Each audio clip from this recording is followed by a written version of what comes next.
예, 묵상하심으로 안식일 학교를 시작하겠습니다.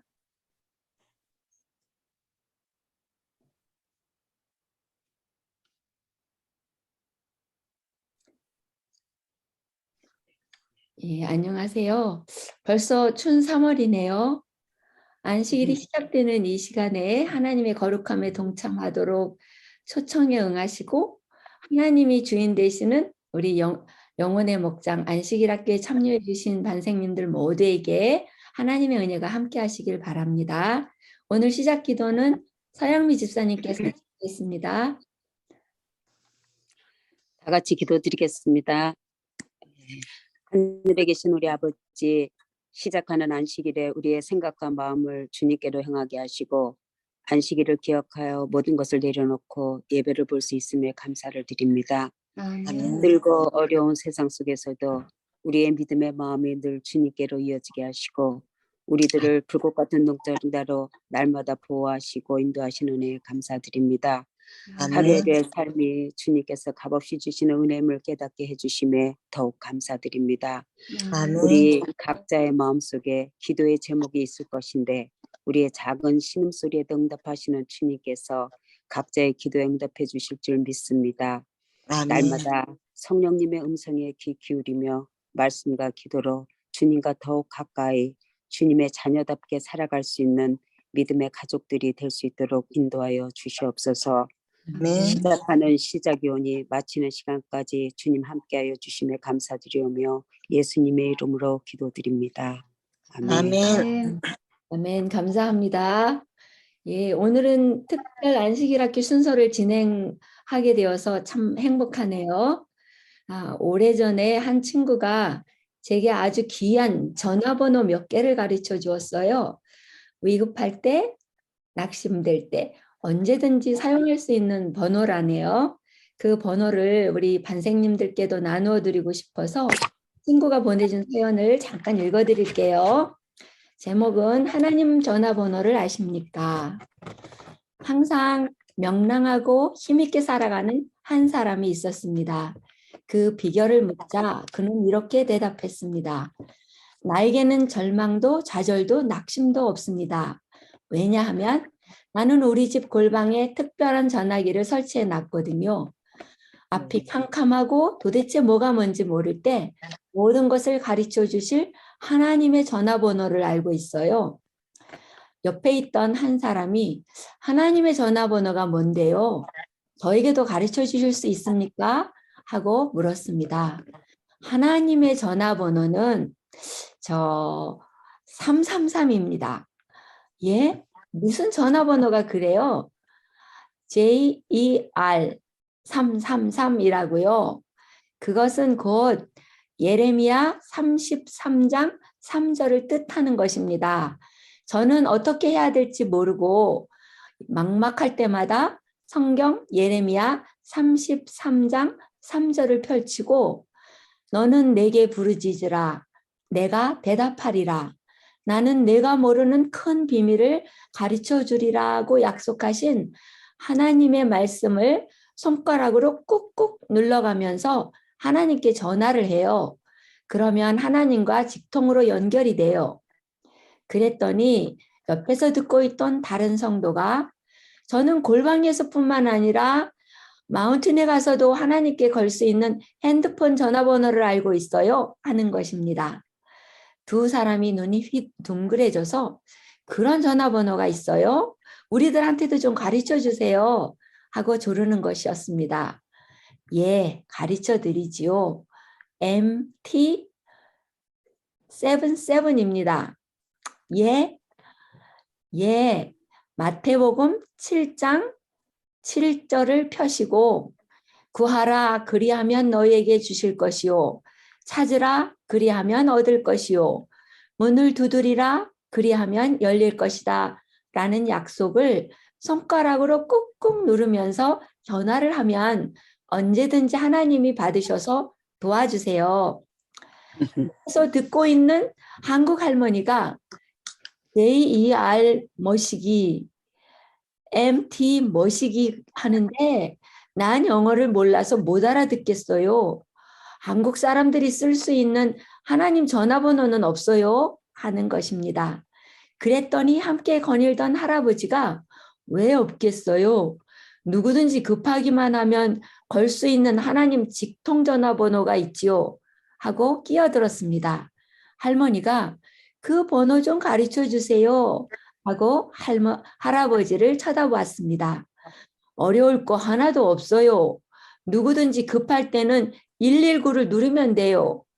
누가복음 11장 9절을 펼치고 내가 또 너희에게 이르노니 구하라. 그러면 너희에게 주실 것이요. 찾으라. 그러면 찾아낼 것이요. 문을 두드리라. 그러면 너희에게 열릴 것이니 라는 약속을 손가락을 누르면서 하나님께 전화하면 즉시 응급차 타고 달려와서 들어주세요. 여러분, 우리 반생님들 꼭 잊지 마시고 하나님 직통 전화번호를 기억하세요. 그리고 언제든지 그분과 대화를 나누면서 사랑과 행복한 시간 보내시고 필요할 때마다 모든 것 공급해 주시는 축복도 받으세요. 잘 들으셨나요? 하나님 전화번호가 아주 쉬운 번호인데 정말 외우실만 하시지요? 333 예레미야 33장 3절 럭키 세븐 77 마태복음 7장 7절 그리고 111 누가복음 11장 9절입니다. 예, 오늘은 하나님의 직통 전화번호도 받으셨는데 이제는 감추인 보화를 찾는 축복의 시간이 다가왔네요. 여러 가지 구슬을 찾아서 금실에 깨어 볼 것 같은데요. 그렇게 진주 목걸이를 만드실까요? 아니면 금 목걸이? 아니면 은 목걸이? 아마도 오늘 여러분이 만드실 목걸이는 진주나 금, 은보다도 더 귀한 하나님께서 보내주시는 보배로운 목걸이가 될 것 같습니다. 그 구슬을 금실에 깨어 목걸이를 만드는 법을 가르쳐 주실 분은 완투쓰리 말씀 묵상의 제자 훈련을 이끌어 주시는 박수영 사모님이십니다. 예, 저희 교회는 오하이오 데이톤이라는 곳에 자리 잡고 있는 데이톤 한인 제7일 안식일 예수 재림교회입니다. 예, 안식일 학교를 방문해 주신 우리 박수영 사모님 환영합니다. 네. 예, 사모님께서 직접 본인과 가족 섬기시는 교회 그리고 하시는 사역에 대해 직접 소개해 주시면 감사하겠습니다. 그리고 네. 예, 오늘 들려주실 말씀은 드러난 감추인 보화라는 제목으로 말씀을 전해 주시겠습니다. 예, 그럼 말씀해 주세요. 네, 감사합니다. 네, 여러분들 모두들 안녕하세요. 네, 안녕하세요. 네, 너무 반갑습니다. 많이 떨리지만요. 제가 사랑하는 공희진 사모님이 너무나 따스하게 환영 인사해 주시고 또 좋은 말씀으로 시작해 주시니까 마음이 한결 풀리네요. 예, 저는 노스캐롤라이나 주 애쉬빌 교회에 다니고 있는 박수영이라고 하고요. 123 복음으로 하나님의 말씀을 전하는 그런 사역을 하고 있습니다. 그래서 부족하지만 하나님께 순종하는 마음으로 하고 있고요. 또 오늘 이 자리에 데이톤 교회에 오게 된 것도 다 하나님께서 인도하시고 계획하신 것이라 믿고요. 감사하며 순종하는 마음으로 이 자리에 나왔습니다. 무엇보다도 저를 초청해 주신 우리 김영걸 목사님과 또 이 자리에 함께 계신 모든 데이튼 교회인들 진심으로 감사드리고요. 또 공희진 사모님 이렇게 초청해 주셔서 진심으로 감사드립니다. 그리고 무엇보다도 정말 살아계셔서 모든 것을 인도하고 계신 하나님께 먼저 감사와 찬양을 드리고 싶습니다. 오늘 저는 말씀드린 대로 123 말씀 묵상으로 보는 하나님의 복음, 영원한 복음이 무엇인가 하는 말씀을 나누도록 하겠습니다.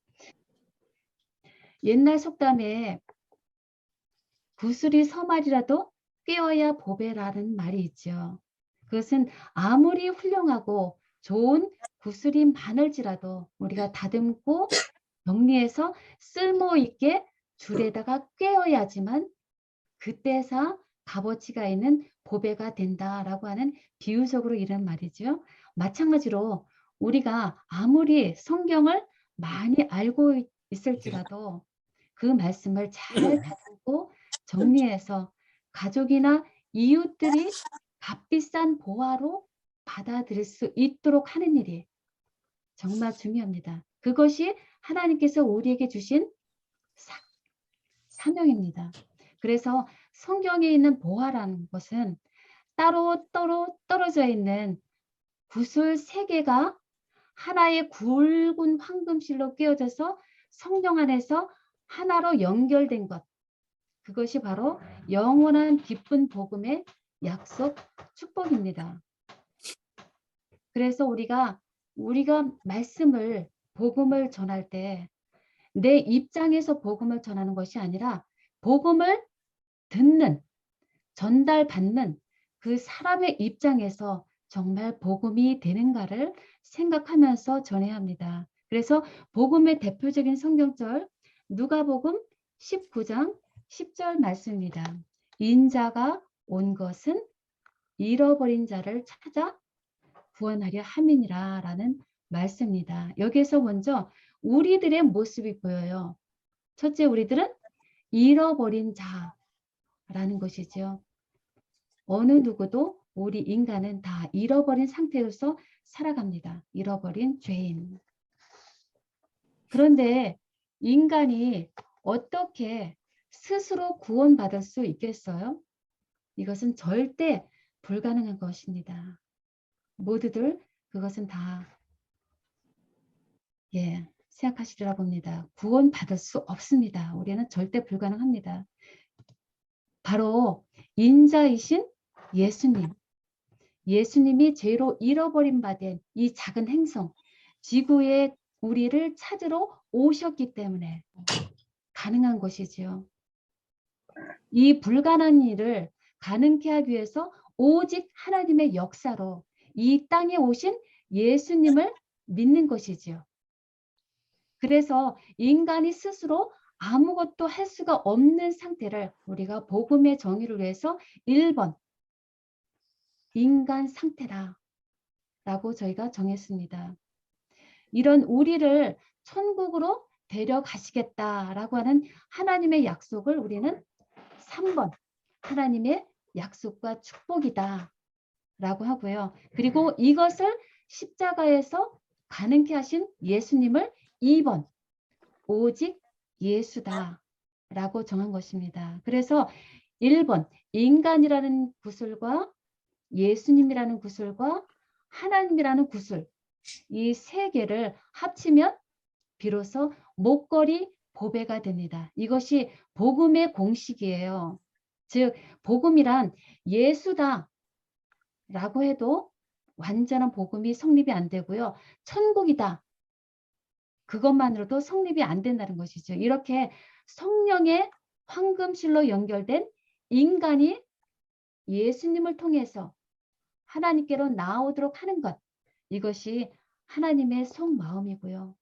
그것이 우리가 정의하는 복음이고요. 그것이 감추어진 보화입니다. 우리는 그래서 그 성경 속에 있는 감추인 보화를 어떻게 찾아야 하는가, 이 복음의 공식을 지금 함께 나누고 있는 것입니다. 어떻게든지 죄인인 우리가, 죽을 수밖에 없는 우리가 어떻게 하나님 아버지 품으로 갈 수 있는가, 바로 예수님을 통해서 가능하다라는 것, 그것이 성경이 말씀하는 영원한 복음입니다. 이제 설교와 강연이라고 하는 이 책, 와인 여사가 쓴 책에 보면요, 아주 귀한 말씀이 있습니다. 성경 전체를 이해할 수 있는 아주 귀중한 말씀입니다. 한번 볼까요? 이렇게 되어 있어요. 빛을 받은 영혼은 영적 통일성을 발견할 것이며 성경 전체를 관통하는 하나의 붉은 황금실을 볼 수 있을 것이다 라는 말씀입니다. 그러나 그 보배로운 황금실을 찾는 데는 인내와 사색과 기도가 요구됩니다. 그러면 여기에서 영적 통일성이란 무엇을 의미할까요? 영적 통일성.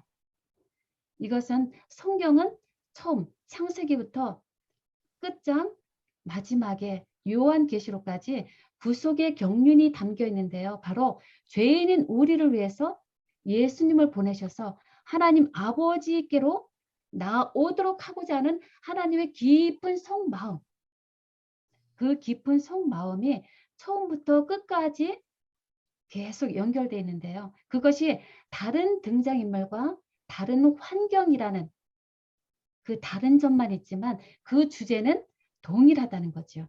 어떻게든지 우리를 살리고자 예수님을 보내셔서 아버지께로 다시 회복시키겠다라고 하는 그 보화, 이 영적 통일성을 가지고 하나의 굵은 황금실, 바로 성령을 통해서 성경에 수도 없는 감추인 보화가 숨겨져 있다는 것이죠. 그것을 찾아라라고 말씀하셔요. 어떻게 찾을 것인가? 깊은 인내와 사색과 기도로서 하나님의 말씀 속에 숨겨져 있는 보화를 찾아내라라고 말씀하십니다. 그러면 이제 드러난 감추인 보화, 여러분들 아시는 감추인 보화를 한번 같이 보시겠습니다. 골로새서 1장 13절 14절에 있는 말씀이에요. 바로 우리 인간들의 상태가 보입니다. 바로 우리들은 어떤 권세에 처해 있었나요? 우리들은 원치 않지만 흑암의 권세, 사단의 권세에 놓여 있었음을 여기 성경에서 말씀합니다. 그러나 하나님께서는 우리를 사랑의 아들의 나라로 옮기셨습니다. 이것이 하나님의 약속과 축복이죠. 어떻게 사단의 권세에서 하나님의 영광스러운 나라로 옮기셨을까요? 어떻게 이런 놀라운 약속과 축복이 우리에게 가능할까요? 그것은 바로 오직 예수님을 통해서만 가능한 것이죠. 바로 그가 건져내서 그 아들 안에서 우리가 구속, 곧 죄 사함을 얻었도다라고 복음을 말씀하십니다. 흑암의 권세에 있었던 우리, 그러나 예수님을 통해서 하나님의 아들의 나라로 옮기셨다, 옮기실 것이다 라고 하시는 복음의 정의입니다. 얼마나 감사한 일인가요? 이것이 기쁜 소식이고요. 이것이 복음인 것이죠. 그래서 이제 말씀 보면 이제 로마서 6장에 있는 말씀이에요. 성경 전체를 관통하는 하나의 굵은 황금실로 성령에 의해서 복음이 기록되어 있다고 했는데 그 통일성 한번 볼게요. 로마서에서 말씀하는 우리 인간들의 상태, 바로 우리들은 연약하고요. 죄인이었었고요. 원수 되었던 자들입니다. 그러할지라도 하나님께서는 우리를 구원해 주시겠고 예수로 말미암아 즐겁게 하시겠다라고 하는 것이 하나님의 속마음입니다. 어떻게 가능할까요? 바로 그 아들의 죽으심으로 말미암아서 화목제물을 드신 예수님으로 말미암아 이 약속을 성취하시겠다라는 말씀입니다. 바로 인자이신 예수님이 죄로 잃어버린 바 된 우리를 이렇게 하시겠다는 말씀이죠. 그 다음에 이제 그림으로 한번 쉽게 1, 2, 3 복음을 보시겠습니다. 여기 인간이 보여요. 왼쪽에 인간이 사단의 유혹으로 어떤 일이 생겼나요? 죄가 들어오면서 이 인간이 불순종으로 말미암아 죄가 들어왔습니다. 그래서 하나님과 분리되는 너무나 안타까운 일이 생겼습니다. 그래서 우리 인간들은 그때로부터 온 머리는 병들었고요. 온 마음은 피곤했고요. 발바닥부터 머리끝까지 성한 곳이 없다. 이게 있어. 예, 라고 정례기단에 말씀하고 있죠. 그래서 세상의 모든 것을 소유해도 우리 마음속에는 여전히 불만족과 공허함과 아픔과 가난함과 갈급함이 공허한 삶을 살아갑니다. 왜냐하면 우리 죄악이 인간과 하나님을 갈라놓았기 때문이죠. 그 결과 이제 어떤 일이 생기나요? 우리는 하나님으로부터 영원히 분리된 정말 정죄받는 죄의 종이 되었습니다. 예, 보세요. 얼마나 죄의 종으로서 슬프고 암흑 가운데 살아가는지, 이것이 우리 인간들의 모습이라고 하는 거죠.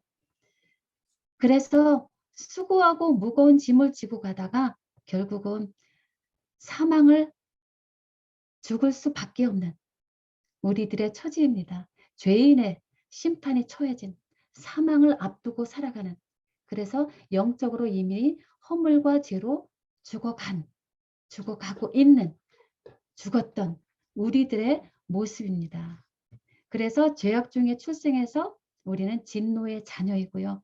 허물과 죄로 죽었던 자들이다라고 에베소서 2장에도 말씀하고 있죠. 이것을 우리는 1번 인간 상태다 라고 말씀합니다. 이 1번 인간 상태에 대해서 성경에는 끊임없이 반복적으로 말씀하고 있죠. 창세기부터 계시록까지 계속 반복해서 우리 인간들의 상태가 어떤지를 너무나 정확하게 보게 하십니다.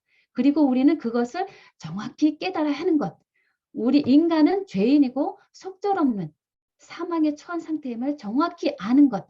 그것이 복음의 첫째 단계다 라는 것이죠. 그래서 이거 1번 상태를 정확히 알아야 되고요.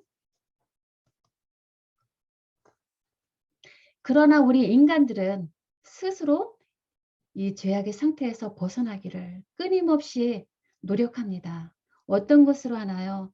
선행으로 하나님께 나아가려고 하고요. 종교로 나아가려고 하기 때문에 수많은 종교들이 있고요. 또 도덕으로 얼마나 우리는 하나님께 나아가기를 원하나요? 그러나 결국은 그런 죄로 인해서 깊은 이 수렁, 우리는 벗어날 수가 없죠. 그리고 이 멀리 떨어진 하나님께로 우리는 나아갈 수가 없지요. 우리는 죄를 이길 능력이 없죠. 그래서 결국 사도 바울이 탄식하지요. 오호라, 나는 곤고한 사람이로다. 누가 사망의 몸에서 나를 건져내랴 라고 하는 것이 우리 인간들의 탄식입니다. 그리고 하나님의 성령으로 말미암아 우리 인간 속에 싸우고 있는 선과 악 사이의 싸움이 벌어지고 있고요. 그럴 때 우리는 당연히 그런 바울과 같은 절규를 할 수밖에 없습니다. 그러나 사도 바울은 어떻게 하나요? 그리스도로 말미암아 이김을 주시는 하나님께 감사하노니 라고 하는 감사의 조건을 찾습니다. 바로 오직 예수를 통해서이죠. 십자가로 달려 돌아가신 예수님의 사랑. 그 예수님의 사랑 때문에 우리는 이제 예수님께로 나아갈 수 있는 길이 열렸습니다. 예. 그래서 십자가로 이 둘을 한 몸으로 하나님과 화목하게 하려 하심이라. 예수님이시죠? 원수된 것을 십자가로 소멸하셨습니다. 그래서 우리는 2번 오직 예수다 라고 부르는 거죠. 예수는 우리에게 생명으로 나오도록 말씀하시고요. 어떤 명령을 주시냐면요. 예수님께 주시는 모든 말씀, 명령들은 다 우리로 하여금 생명으로 나오도록 주시는 말씀들입니다. 어떤 것이 있나요? 거기에서 나와라. 가서 씻어라. 쳐다보아라. 앉아라. 내려와라. 가라. 움직여라. 그런 수많은 나를 따르라. 제자 삼으라. 이런 모든 예수님의 말씀들은 우리를 살리기 위해서 주시는 끝도 없이 우리를 위해서 살리기 위해 주시는 하나님의 예수님의 말씀입니다. 그래서 이 십자가의 예수님은 우리들에게 여러 가지 보증이 되시죠. 이 예수님의 십자가는 바로 모든 약속을 성취하시길 약속의 보증입니다. 이 십자가로 말미암아 우리에게 주실 모든 약속을 이루실 보증이고요. 그리고 약속의 보증인 동시에 성취의 보증이 되시고요. 그리고 우리는 할 수 없지만 우리가 하나님의 말씀을 순종할 수 있는 능력의 보증이 되시기도 하고요. 하나님과의 화평의 보증이기도 하십니다. 이것이 구원의 비결이지요. 오직 예수님의 십자가를 통해서만 가능한 것입니다. 그래서 예수님 말씀하시죠. 내가 곧 길이요 진리요 생명이니 나로 말미암지 않고는 이 죄된 인간에서 아버지께로 나올 수 없느니라 라고 말씀하셨죠. 우리는 그래서 하나님과 함께 거하게 될 때, 예수님과 함께 거하게 될 때 어떤 것이 필요하나요? 바로 요한계시록 14장 12절에 있는 말씀, 성도의 인내가 여기 있나니 하나님의 계명과 예수 믿음을 지키는 자니라 라고 말씀하셨습니다. 우리가 나의 죄된 자아를 가지고 예수님께 나아갔을 때 우리의 자아는 끊임없이 살려고 발버둥 치며 소리 지릅니다. 그러므로 예수님과 함께 살기 위해서는 결코 쉽지는 않지만 예수님께서 말씀하십니다. 하나님의 계명과 예수 믿음을 지켜라. 그러므로 우리에게 필요한 것은 성도의 인내다 라고 말씀하십니다.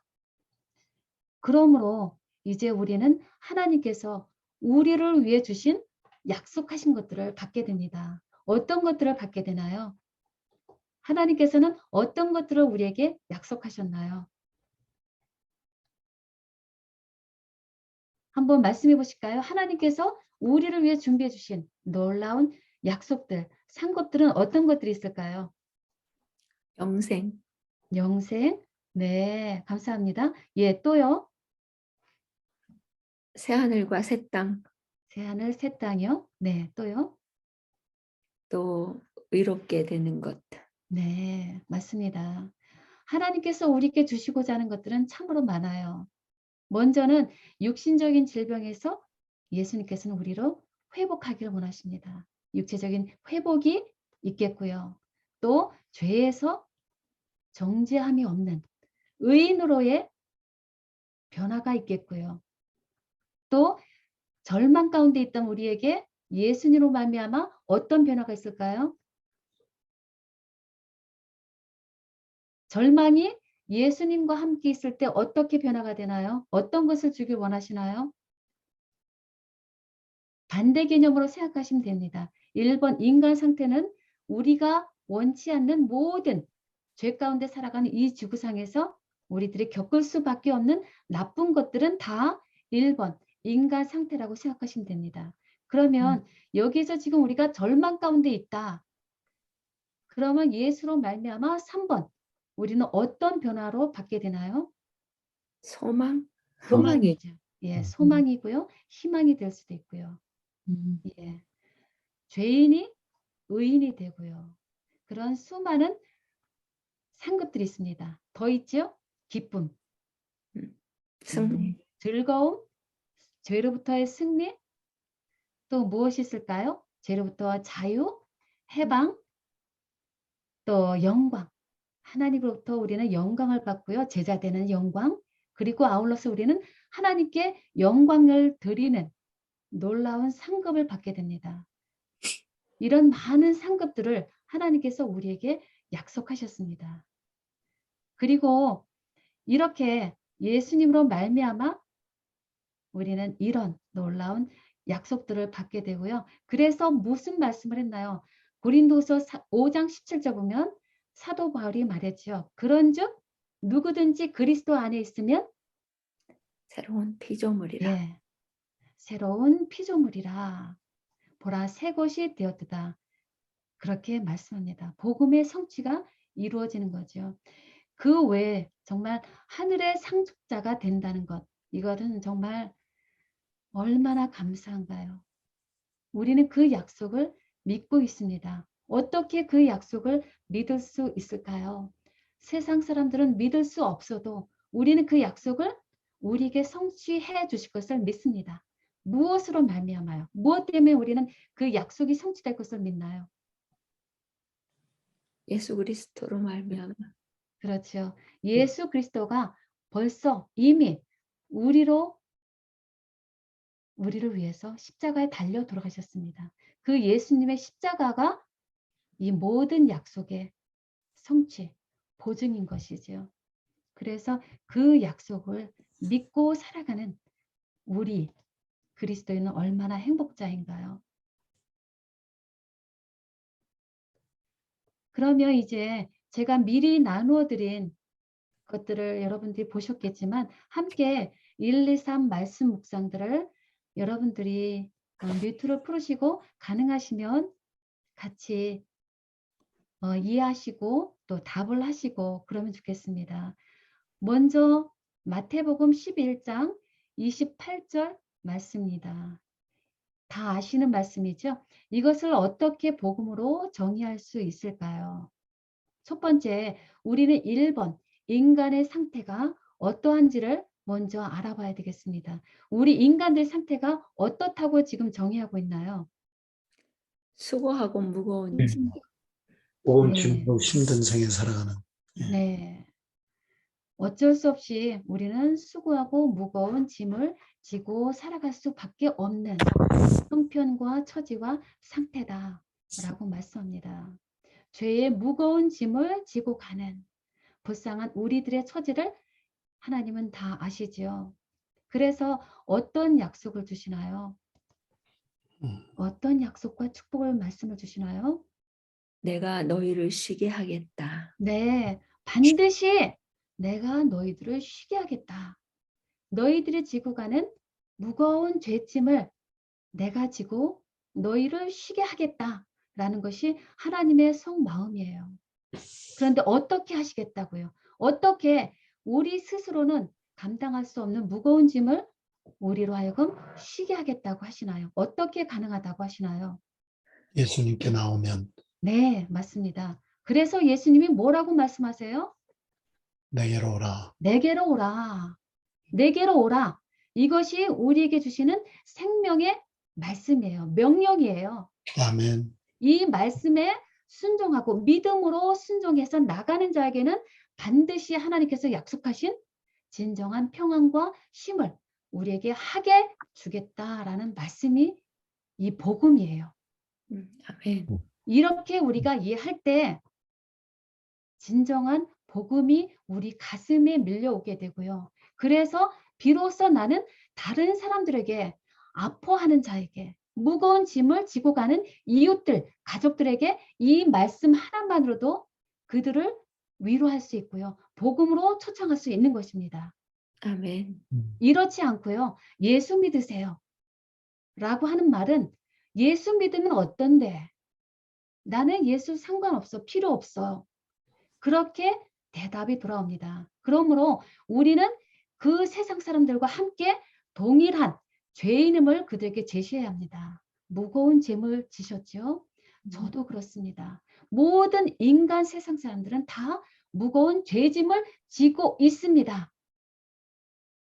그러나 하나님은 사랑의 하나님이십니다. 우리를 쉬게 하시기를 원하십니다. 약속을 주셨습니다. 그 방법은 오직 예수께로 나오는 것입니다. 그러므로 나는 예수님 안에서 평안을 누리고 있습니다. 내 사랑하는 자매분도 나와 함께 이런 평안의 축복으로 나오기를 초대합니다. 라고 할 때 그들에게는 비로소 기쁜 복음으로 받아들여지는 것이지요. 그 예수님이 우리에게 말씀하십니다. 다 내게로 오라. 나만이 아니라 모든 세상 사람들에게 초청하시는 말씀이죠. 그리고 여러분들 사랑하시는 시편 23편 말씀입니다. 너무나 아름다운 시죠. 여기 우리 인간의 상태를 한번 찾아보실까요? 우리들은 어떻다라고 말씀하시나요? 사망의 음침한 자기를 다니는. 네, 우리는 동일한 말씀입니다. 그래서 시대의 소망 보면 뭐라고 말씀하시나요? 뭐라고 말씀하시냐면요. 예수님께서 우리 제자들에게, 백성들에게 말씀 전하신 방법 두 가지가 있습니다. 예수님께서 백성들에게 전하신 말씀은 매우 단순하여 어린 아이들까지도 이해할 수 있었다. 그러나 그분의 말씀은 반복하여 주어졌다. 그분의 단순한 말씀은 매력적이었다라고 말씀합니다. 바로 예수님의 복음 전달 방법 두 가지 특성, 단순하다. 그리고 또 하나 반복적이다라는 거예요. 그래서 예수님께서 우리에게 주시는 복음도 단순하다는 것이죠. 죄인, 그러나 예수님으로 말미암아 하나님께 구원의 길이 열렸다라는 이 단순성을 가지고 예수님께서는 처음부터 끝까지 계속 반복해서 말씀하십니다. 그래서 저희들도 복음을 지금 단순하게, 그러나 성경 속에 있는 수많은 이 복음들을 반복해서 우리가 알아보고 연습하고 캐고 나누는 연습이 필요합니다. 그래야지만 반복적으로 해야지 우리 뇌리 속에 복음이 심겨지고요. 그럴 때 비로소 우리는 세상 사람들 만날 때 담대하게 두려움 없이 복음을 증거할 수 있는 것입니다. 그래서 시편 23편에 있는 우리 인간의 상태 뭐라고 표현되어 있다고요? 사망의 음침한 그 죄들을 다녔죠. 네.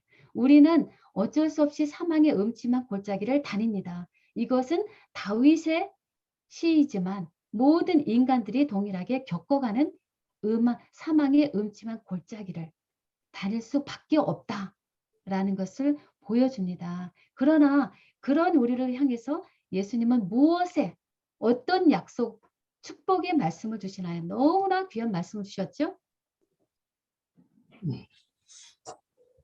어떤 약속과 축복을 주셨나요? 여기 있네요. 예. 푸른 초장 장 물가로 인도 바로 인도. 여호와 영원히 거한. 네. 어떻게 사망의 음침한 골지를 지금 걸어가고 있는 우리에게 이런 일이 가능할까요? 이것은 인간 스스로는 절대 불가능하다. 라고 말씀하십니다. 우리는 그거를 깨달아야 되고요. 우리를 푸른 초장으로 인도하시겠고요. 쉴 만한 물가로 인도하시겠다고 하셨고요. 여호와 집에 영원히 거하겠다. 반드시 영생을 주겠다. 나와 함께 하나님 아버지 집에 영원히 살게 하겠다라고 하시는, 사망이냐? 그러나 너희들에게 영생을 주겠다. 라고 하시는 하나님의 복음의 말씀이에요. 어떻게 가능하게 하신다고요? 오직 예수. 네, 읽어보실까요? 여호와는 나의 목자시니 주의 지팡이와 막대기가 나를 안위하시나이다. 네, 오직 예수이십니다. 음. 우리와 함께 하시는 여호와, 나의 목자이신 예수님으로 말미암아 가능합니다. 나와 함께 하시는 예수님이 주의 지팡이와 막대기로 우리를 안위하시는 것입니다. 사망의 음침한 골짜기, 병 중일지라도, 시험 중일지라도, 어떤 어려움이 일지라도 우리와 함께 하시는 예수님을 믿을 때 반드시 우리를 하나님 아버지 집에 영생으로 인도하시겠다 라고 하시는 이 복음이 우리만 알면 안 된다는 것이죠. 이 복음, 이런 단순한 복음을 사람들에게 나누어라 라고 말씀하십니다. 다시 말씀드리면 여기는 애굽이라고도 표현할 수 있겠죠. 우리는 애굽에 살아가고 있다. 그러나 우리는 광야길에 걸어가고 있습니다. 그 광야길에 함께 하시는 예수님으로 말미암아 우리를 어디로 인도하시겠다고요? 우리를 어디로 인도하시겠다고요? 약속하신 땅? 네. 가나안 땅, 하늘 가나안으로 우리를 인도하시겠다라고 우리가 적용할 수 있죠. 그러면 이제는 창세기 39장, 여러분들 잘 아시는 요셉의 이야기를 한번 볼게요. 39장 보면 요셉이 지금 어떤 인간의 형편과 처지에 놓여 있나요? 망한 인생, 죽은 예. 탈 목숨. 예, 그렇죠. 요셉은 원치 않지만 시기 질투하고 있는 형들에 의해서 노예로 애굽에 끌려가는 상태입니다. 이것은 노예로 팔린다는 것은 망한 인생이에요. 어느 날 죽을 수밖에 없는, 어느 날 내 인생이 끝날지 모르는 그런 정말 마지막 인생입니다. 바닥까지 내려간 인생이에요. 그러나 여기 39장 2절에 보면 무엇이라고 말씀되어 있냐면요. 하나님께서 말씀하셨어요. 요셉이 어떤 자가 되었다고 하시나요? 형통한 자. 형통한 자가 되었다. 형통한 자가 되었다. 어떻게 형통한 자, 어떻게 성공한 자가 되나요? 분명히 지금 1절에는 노예로서 죽을 수밖에 없는, 자유를 잃어버린, 내 의지와 뜻은 아무것도 없는 죽은 목숨과 같은, 파리와 같은 모습이에요. 짐승보다 못한 인생. 그러나 어떻게 그가 성공한 자, 형통한 자가 되었나요? 우리 임마누엘 인간으로는 절대 불가능하죠. 어떻게 이것이 가능한가요? 임마누엘 하나님. 네, 바로 여호와께서 요셉과 함께 하심으로 라고 기록되어 있죠. 여호와, 예수님께서 요셉과 함께 하심으로만 가능했습니다. 물론 요셉의 청렴 결백과 말씀에 대한 믿음과 순종이 있었습니다. 그러나 그것만으로는 불가능하죠. 하나님에 대한 전적인 순종이 필요하지만 반드시 하나님으로부터의 주권이 필요합니다. 그래서 하나님께서 우리와 함께 하셨고 요셉의 순종이, 그래서 하나님의 주권과 인간의 순종이 합해서 하나님께서 형통한 자가 되게 하셨습니다. 그러므로 우리 인생도 마찬가지겠죠. 우리가 이런 인생이라면 우리가 형통, 성공한 자가 되기 위해서는 반드시 하나님께서 우리와 함께 계심을 믿고 순종하는 것. 그것이 우리에게 필요하다라고 말씀할 수 있겠죠. 그 다음에 이제 이사야서 1장에는 말씀입니다. 여기 1번 인간의 상태를 한번 여러분들이 읽어보실까요?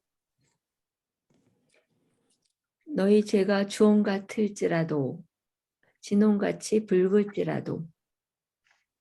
네. 여러분들은 어떠세요? 여러분들 이렇지 않으신지요? 여러분들은 죄로 가슴이 이렇게 주홍같이 더럽고 진홍같이 붉고 정말 흉악하고 사망에 처할 수밖에 없는 그런 상태에서 벗어나셨는지요? 나는 아니다 라고 말씀하실 분 계시는지요?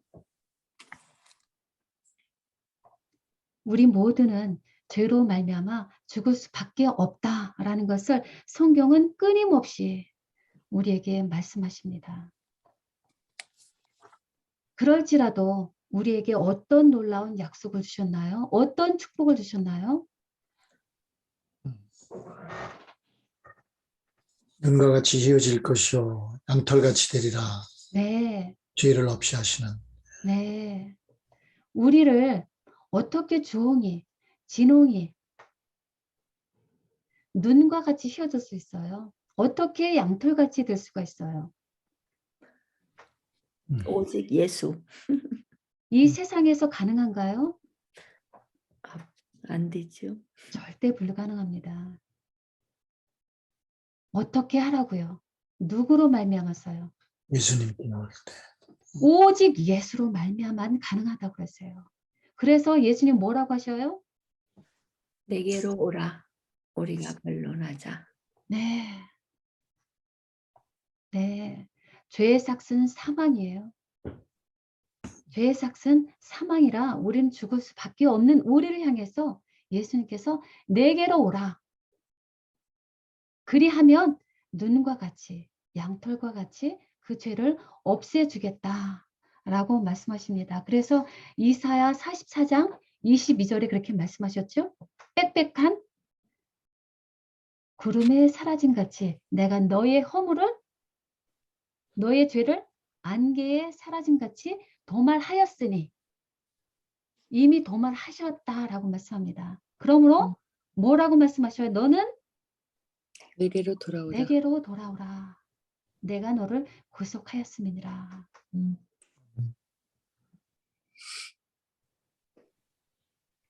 정말 빽빽한 구름과 같은 내 허물, 안개와 같은 내 죄. 근데 놀라운 것은 왜 하나님은 우리의 죄를 반석이나 돌 같은 데다 새기지 않으시고요. 우리의 죄를 허물을 구름과 안개에다 비유를 하셨을까요? 없이 해주시는. 없이 해주시겠다. 예수님은 너무나 이 일이 가능하고요. 너무나 쉽다는 거죠. 우리 힘으로는 절대 불가능하지만 예수님께 있어서는 우리의 죄, 허물 없애주는 것은 너무나 당연한 거고요. 그만큼 예수님은 우리의 죄를 없애주기를 원하시는 것이죠. 아멘. 그렇게 안개에 흩어짐 같이 없애주겠다라고 하는 이 약속을 믿고 계시는지요. 아멘. 그런데도 때로는 우리는 이 약속을 믿고요. 내 죄 때문에 얼마나 가슴앓이 하는지요. 그런 경험 있으세요? 많이 있죠. 많이 있지요. 저도 그랬어요. 어느 순간에 말씀을 잠깐 놓치면 사단이 들어와서 처음에는 말씀으로 말미암아서 제 죄를 보게 하셨죠. 감사한 거죠.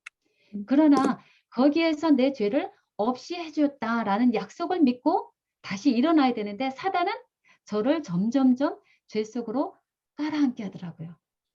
그래서 어느 시점에는 제가 3일 동안 제 죄 때문에 무거워서 알아누웠던 적이 있었어요. 그러나 말씀으로 아니다. 하나님은 나의 죄로 인해서 결코 절망으로 끝나는 걸 원하는 것이 아니라 죄를 깨끗이 하신 예수님을 믿고 기쁨으로 하나님 안에서 기뻐하는 삶을 원하시는구나 아멘. 하는 믿음을 가지고 다시 일어났어요. 아멘. 예, 그래서 우리는 오직 예수님께 감사와 찬송 드릴 수밖에 없는 것이죠. 아멘. 네, 그러면 이제는 여러분들이 배우신 1, 2, 3 복음을 도표로 보시겠습니다. 점진적으로 저희들이 1, 2, 3 복음을 나가는 거예요. 예, 여기 보면 우리는 바벨론, 사단의 통치하에 살아가고 있다라는 것입니다. 그런데 어떻게 하나님의 통치하에 천국으로 우리가 옮길 수 있을까? 옮겨질 수 있을까? 이것이 큰 고민이죠. 인간 스스로는 절대 1번에서 2번을 뛰어넘고 3번으로 갈 수는 없습니다. 그러면 1번에서 3번으로 가기 위해는 무슨 넘버가, 무슨 번호가 필요하죠? 수학적으로 2번. 2번이 필요합니다. 그러면 한번 영적으로도 한번 볼까요? 우리가 인간이 하나님으로 어떻게 누구로 말미암아 갈 수 있나요? 예수님. 오직 오직 예수님. 예수. 예, 오직 예수님. 오직 예수님입니다. 예. 그래서 예, 제가 잠깐만요. 오직 예수님만이 우리를 하늘로 인도해 드릴 수 있는 거죠. 그럼 여기서 좀 더 쉽게 알아들을 수 있도록 한번 이렇게 연상해 보시면 좋겠어요. 십자가에 달려 돌아가신 예수님이 어디 계시죠? 어디에 위치해 계시죠? 2번. 예, 가운데 계십니다. 네. 그러면 우리가 통상적으로 아는 회개하지 않은 강도의 자리는 어디라고 알고 있죠? 1번. 예, 1번 왼쪽. 왼쪽에 있다라고 보고 있죠. 그래서 여기 1번 인간의 상태는 회개하지 않은 강도. 또 열처녀 중에서 미련한 처녀. 또 바알을 숭배하는 자들. 또 하나님을 불신하는 자들, 폐역하는 자들, 하나님을 모르는 이방인들, 이런 무리들이 여기 있다라고 볼 수 있고요. 그렇다면 예수님 오른편에는 누가 있다고 우리는 알고 있죠? 구원받은 자. 구원받은 강도. 예, 구원받은 강도가 있겠고요. 또 슬기로운 처녀가 있겠고요. 하나님을 참 숭배했던 갈멜산에 하나님이 참 숭배자 엘리야 같은 사람이 있겠고요. 순교자 있겠고요. 믿음의 노독들이 있겠고요. 이런 하나님의 약속과 축복을 받고 믿음으로 살아가는 우리들이 이 자리에 있어야 되죠. 아멘. 예. 그래서 우리가 1번 인간의 상태에 있었는데 하나님의 통치 아래에 있다는 것. 이것이 얼마나 놀라운 약속과 축복인가를 우리는 정말 뼈저리게 느껴야 합니다. 그리고 세상에는 우리의 도움을, 우리의 초청을 기다리고 있는 수많은 세상 사람들이 살아가고 있다는 것을 우리는 여기서 다시 한번 확인해야 합니다. 아멘. 그러면 여기서 이제 끝으로 1, 2, 3 복음으로 한번 말씀을 나눠보도록 하겠습니다. 바로 여기에서 2번 오직 예수님과 함께 거하게 될 때 우리에게 필요하다는 것 무엇이라고요? 하나님의 계명과 예수 믿음. 예, 하나님의 계명과 예수 믿음이 필요하다라고 말씀하고 있습니다. 그러면 아까 말씀했던 골로새서 1장 13절 말씀이에요. 공의진 사모님 말고요. 다른 분이 한번 이것을 풀이해 보실까요? 우리 인간의 상태는 이러했고 그러나 누구로 말미암아 어떻게 변화가 되었다. 복음을 한번 정리해 보실까요? 우리 이재실 사모님. 네, 한번 해보시면 좋겠네요. 흑암의 권세에서 네, 우리를 사랑의 아들의 나라로 옮기셨는데, 네. 예. 하나님의 아들 안에서 속량 제사함을 얻었기 때문에, 네, 그렇게 해주신 걸로. 네. 아멘. 네, 감사합니다. 예, 감사합니다. 정확히 맞추셨네요. 우리는 흑암의 사단의 권세에 처해 있었던 자들이다. 우리들의 인간의 형편이다. 그러나 예수님으로 말미암아 여기에 반드시 가운데 예수님으로 말미암아 우리는 하나님의 아들의 나라로 옮겨졌다라는 말씀입니다. 그래서 흑암의 권세에 있던 우리가 오직 예수로 말미암아 하나님의 아들의 나라로 옮겼다라고 하는 복음이고요. 그 다음에 로마서 3장 23절 말씀이에요. 이거는 다른 분이 한번 해보실까요? 우리 인간의 상태는 어떠했고 어떻게 약속과 축복을 받게 되는가 한번 말씀을 한번 정리해 보실까요? 복음을요. 오선욱 집사님. 여기 다 나와 있네요. 네. 모든 죄를 범함으로 인해서 오로지 그리스도 예수 안에 있는 속량으로 우리가 하나님의 은혜로 의롭다 하심을 얻어 구원을 받았습니다. 네, 아멘. 감사합니다. 다 아는 성경절이지만요. 우리가 1, 2, 3 복음이라는 형식을 머릿속에 두시고 성경을 볼 때요. 여러분들은 찬미가를 보셔도요. 거기에서 1번 인간 상태, 오직 예수로 말미암아 하나님의 약속 축복이 이루어지는구나 찾을 수 있고요. 시대의 소망이든 정로의 계단은 실물교훈에도 어떤 예언의 신을 보더라도요. 아, 여기서 1번의 상태는 이러구나. 그러나 예수로 말미암아 이런 약속과 축복이 주어졌구나. 그리고 이루어졌구나. 라고 하는 영적인 눈이 뜨여지게 되면 얼마나 우리가 복음을 정확하게 쉽게 깨달을 수 있는지 몰라요. 그래서 저희가 하는 1, 2, 3 복음은 우리가 복음을 쉽고 정확히 깨닫는 것. 그래서 그 복음을 성경에서 보화를 캐내는 것이 필요하고요. 그리고 거기에서 더 나가서 그 찾은 보화를 다른 사람들에게 나누어 주는 것. 예수님은 그것을 원하십니다. 나만 보물을 찾아서 나만 소유할 것이 아니라 하나님께서는 반드시 그 보물을 나누어 주는 자에게 더 많은 복을, 더 많은 복음을, 더 많은 선물을 넘치게 충만하게 주시겠다라고 하는 약속의 말씀을 우리는 믿고 그렇게 지금 하고 있는 것이죠. 그래서 지금 말씀하신 것처럼 우리 모두는 죄인이다. 한마디로 우리는 죄인이다. 그러나 예수로 말미암아 의인이 되었다. 의인이 되게 하겠다라고 하는 가장 정확하고 쉬운 복음의 정리이죠. 죄인. 그러나 예수로 말미암아 의인 되었다라고 하는 것이 복음이라는 것이죠. 그 다음에 에베소서 2장에 있는 말씀입니다. 여기에도 1, 2, 3 복음이 두 세트가 보여요. 첫 번째 먼저 보면 어느 분이 먼저 요 위에 거 먼저 해주시겠어요? 연습이 필요해요.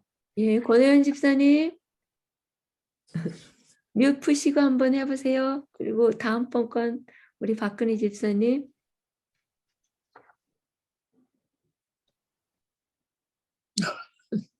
권혜연 집사님 한번 해보세요. 목소리가 예. 뮤트 푸시고 하셔야 되는데.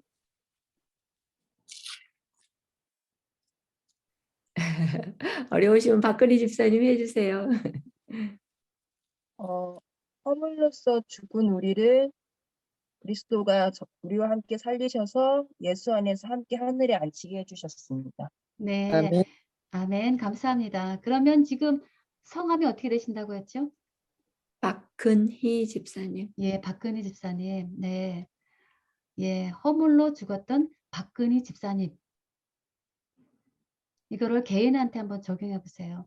허물로 죽었던 박수영.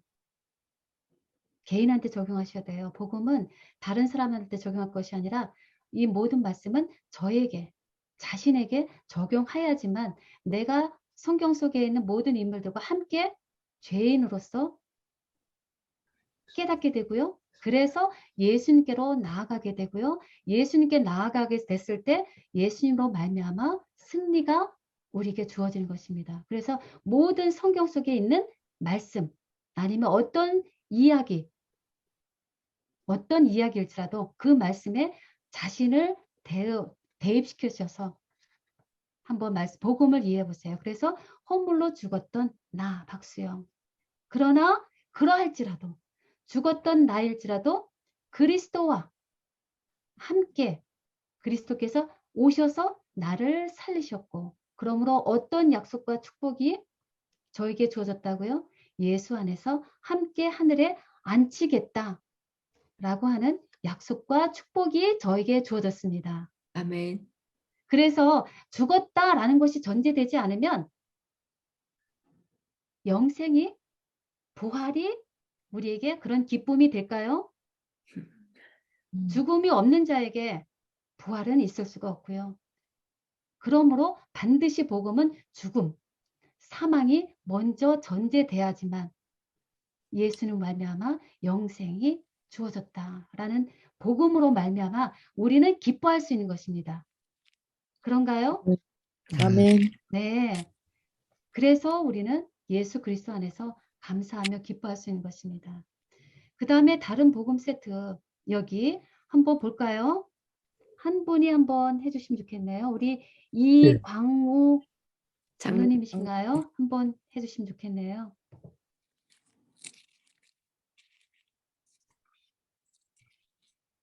뮤트가 안 풀리셨네요. 네.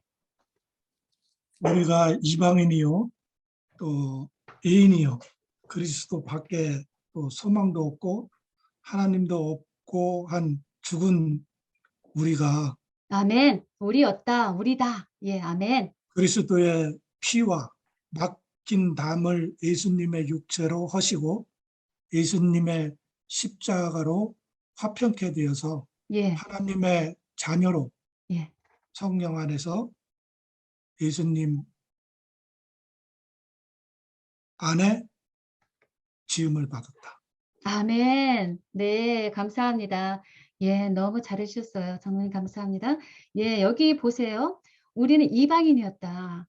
그러나 이제는 이방인이 아닌 하나님의 가족이다. 그리스도 밖에 있었다. 그러나 지금은 그리스도 안에 있다. 이렇게 대입 반대 1번과 3번은 의미상 대조가 되거든요. 한번 대답해 보세요. 우리는 이방인이었다. 그러나 지금은 이방인이 아닌 자, 하나님의 백성이다. 그렇죠? 그리스도 밖에 있었다. 그러나 지금은 하나님 안에. 하나님 안에 있다. 외인이었다. 그러나 지금은 하나님의 백성. 예, 외인이 아니다. 소망이 없었다. 그러나 지금은 소망이 있다. 소망 가운데 살아간다. 하나님이 없었다. 그러나 지금은 하나님과 함께해서 하나님과 함께하는 하나님의 권속으로서 하나님의 유산의 상속자로서 성령 안에서 하나님의 처소로 지어짐을 받는 우리들입니다. 얼마나 감사한가요? 어떻게 이것이 가능하다고요? 오직 예수. 예수님. 오직 예수 그리스도로 말미암아서요. 오직 예수 그리스도의 피로 가능하다라고 말씀하십니다. 아멘. 네. 그래서 지금 우리 눈이 볼 때는요, 복음이 코로나로 인해서 많은 어려움 가운데 후퇴하는 것으로 보입니다. 그러나 시간이 지나면 갈수록 복음은 예수님께서 말씀하신 대로 땅 끝까지 증거되는 전하여 줄 것입니다. 그 정답을 우리는 계시록 14장 6절에서 찾을 수 있어요. 새 천사 기별 공중으로 날아가면서까지도 하나님의 말씀을 읽고 전하는 그 분명한 그 천사의 메시지, 그 영원한 복음을 깨달은 자는 저절로 자동으로 복음을 전하게 됩니다. 아멘. 복음을 깨달은 자는 사도 베드로에게 다시는 예수 그리스도 이름으로 말하지 말라라고 하는 목숨의 위협이 있을지라도 사도 베드로는 무엇이라고 대답해요? 하나님의 말을, 사람의 말을 듣는 것보다 하나님의 말을 듣는 것이 가하니라 하면서 하나님의, 예수님의 복음 전하는 것을 포기하지 않고 끝까지 죽음을 앞두고서도 복음을 전할 수 있었던 것, 바로 예수님이 그의 안에 있었기 때문인 것이죠. 그래서 우리는 복음을 전해야 한다라는 말씀 맞습니다. 그러나 이 인물들 한번 생각해 보세요. 옥합, 향유 옥합을 깬 막달라 마리아. 누가 깨라고 시켰나요? 누가 깨라고 시켜서 깼나요? 스스로 했죠. 스스로 깼어요. 왜요? 감사해서. 예, 옥합을 깨야 되겠다 해서 깬 것도 아니고 하나님께, 예수님께 대한 사랑이, 그 용서하시는 사랑이, 은혜가 너무나 감사해서 스스로 깨달은 것입니다. 그러면 사마리아 우물가 여인은요? 그 여자는 누가 우물가 물동이를 버려야 되겠다 생각하고서 버렸나요? 아니요. 스스로 오면서 아니면 예수님 만나고 나서 이 물동이는 버려야 되겠다. 그리고서 버리고 갔나요? 생각도 안 하고. 생각도 없이 마을에 들어가서 예수님 전할 수밖에 없었습니다. 무엇이 그를 그렇게 했나요? 하나님에 대한 사랑. 예, 메시아, 자기를 그토록 사랑한 예수님, 그토록 기다렸던 메시아 예수님을 만났기 때문에 자기의 죄를 용서하신, 자기의 모든 것을 아는 예수님이 너무나 감사해서 자기의 처지를 버리고 물동이를 버리고 간 것이죠. 그래서 복음 전파는요, 예수님을 만난 사람에게는 자연스럽게 저절로 되어지는 것입니다. 그것이 예수님의 제자였고요. 그래서 예수님과 동행하는 것, 그것은 이제 예수님처럼 직접 말씀을 전하는 것입니다. 그것이 예수님께서 제자들을 남겨놓고 가신 목적이죠. 그들만 살 것이 아니라 그들을 통해서 예수님의 메시아 되심, 부활하심을 전하라. 그래서 그들을 남겨놓고 간 것이죠. 그래서 요한복음 17장 3절에 말씀하시죠. 영생은 곧 참 하나님과 그의 보내신 자 예수를 아는 것이다. 예수를 아는 것이다. 요한복음 5장 39절에도 너희가 성경에서 영생을 얻는 줄 생각하고 성경을 상고하거니와 이 성경이 곧 나에 대해서 내게 대하여 증거하는 것이로다 라고 말씀하셨어요. 너희들은 성경 속에서 영생이라는 선물을 찾고자 성경을 상고하는구나. 그러나 예수님은 그러세요. 너희들은 성경 속에서 선물, 영생이라는 선물을 먼저 찾고자 성경을 상고할 것이 아니라 모든 선물, 영생이라는 선물까지 모든 것을 갖고 계시는 예수님을 먼저 찾아라. 그렇게 되면 어떻게 돼요? 우리가 원하는 영생을 얻으리라. 영생이라는 선물도 저절로 갖게 되는 거죠. 아멘. 그렇죠? 아멘. 아멘. 우리가 굳이 하늘에 가자, 영생을 갖자라고 하는 것이 아니라 예수님만 우리가 알고 예수님을 마음속에 모시고 예수님과 함께 사랑하는 생활을 살게 되면 저절로 우리가 안 가지려고 해도 예수님은 우리에게 영생을 주실 수밖에 없고요. 그리고 그 영생을 주고자 하는 것이 하나님의 속 마음인 것이지. 어떻게든지 우리에게 영생의 상급을 주시고자 하는 하나님의 마음. 그리고 우리는 이미 예수님의 생명을 받은 자들이죠. 예수님 알고 믿은 자로서 예수님의 군사로서 부름 받은 자들입니다.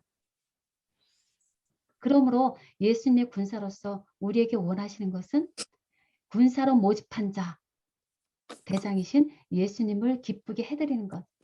그것이 우리들의 사명이죠. 그래서 우리는 영적 전쟁을 위해서 무엇이 필요될까요? 끊임없는 영적 전쟁을 위해서 우리는 무엇이 필요할까요? 인내. 말씀과 기도, 네, 성령, 예수. 하나님과 동행. 네. 예언의 신에 보니까 저런 말씀이 있더라고요. 군사들이, 병사들이 육적인 전쟁을 위해서도 그 배낭을 펼쳤다가 접었다가 펼쳤다가 접었다가 하는 그 연습을 끊임없이 수도 없이 연습을 한다고 그래요. 왜요? 전쟁에서 이기기 위해서는 연습이 필요한 거죠. 아멘. 그러므로 우리 영적인 군사인 우리들에게도 무엇이 필요할까요? 연습. 연습이 필요합니다. 연습과 전쟁 준비를 해야 합니다. 그래서 지금 저희가 하고 있는 것이 1, 2, 3 말씀 묵상이 예수님께서 하신 사명의 말씀대로 우리에게 주신 말씀을 부지런히 캐고 이것을 빨리 캐서 더 많이 캐서 받는 대로 다른 사람들에게 나누어 주는 것. 그것이 예수님을 기쁘게 하는 대장이신 예수님을 기쁘게 하는 것입니다. 그렇게 하게 될 때 우리는 일주일 동안 말씀과 함께 거하게 되면요. 포도나무 안에 거하는 우리들에게는 충실한 열매를 맺게 해주시겠다고 하는 그 약속대로 우리에게는 그런 상급이 주어질 줄 믿습니다. 하나님의 말씀을 위해서 수고하시는 우리 모든 데이톤 교회와 또 데이톤 교회에 계시는 우리 목사님 비롯해서 우리 모든 성도님들께 하나님께서 그 수고가 주 안에서 헛되지 않게 하겠다라고 보증의 약속의 말씀을 하십니다.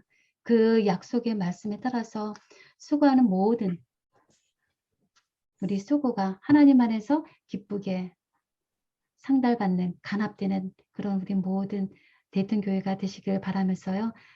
여러분들께 하나님의 축복과 은혜가 충만히 넘치시길 바라면서 오늘 말씀 마치도록 하겠습니다.